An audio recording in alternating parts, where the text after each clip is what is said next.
급여 압류, 단어만 들어도 무시무시하죠?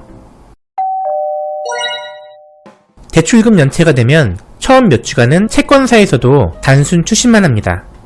전화를 하거나 문자를 하거나. 하지만 계속해서 연체인 채로 시간이 지나면 법조치가 들어오게 됩니다. 그 중에 하나가 지급 명령입니다. 지급 명령을 방어하는 방법도 있지만 최대 2달 이상은 시간을 끌 수가 없습니다.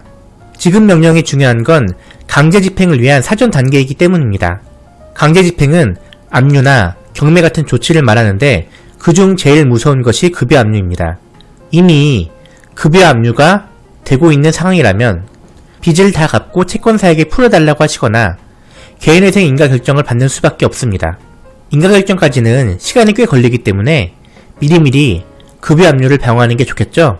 그럼 이제 개인회생으로 급여 압류가 어떻게 방어되는지 알려드리겠습니다. 이미 급여 압류가 되어 있다고 해도 압류 금지 채권인 185만원까지는 수령 가능합니다. 185만원을 초과하는 금액만 압류해서 가져가는 겁니다. 그런데 개인회생을 신청해서 금지 명령이 나오면 어떻게 될까요? 이후에 추심 및 계좌, 유체 동산에 대한 압류가 모두 금지됩니다. 그러면 금지 명령 이전에 나온 압류에 대해선 어떻게 될까요? 그건 사라지지 않습니다. 즉, 개인회생 신청 전에 이미 압류가 걸렸다고 하면 인가결정까지 해제가 되지 않는다는 겁니다. 하지만 실망하시기는 이릅니다. 그래도 방어할 방법은 있습니다. 바로 중지명령으로 방어하는 것입니다. 개인회생을 신청하면 중지명령도 신청을 할 수가 있습니다.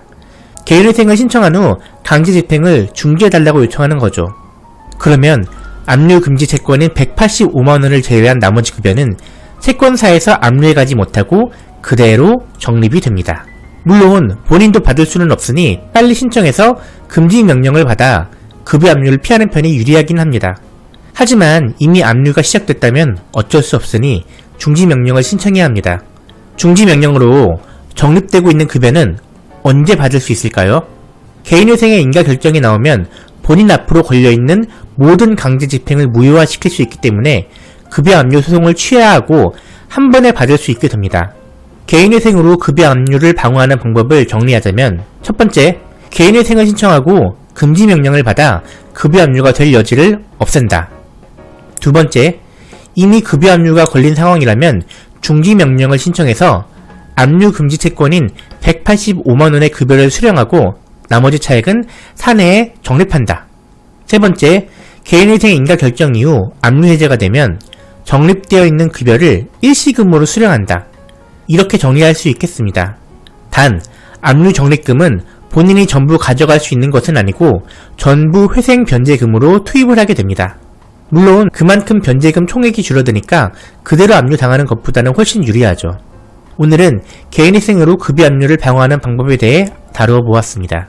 예전에서는 개인회생 진행뿐만 아니라 그에 따라오는 압류, 추심 등 불편한 사항에 대해서도 어떻게 대처를 해야 하는지 알려드리고 있습니다.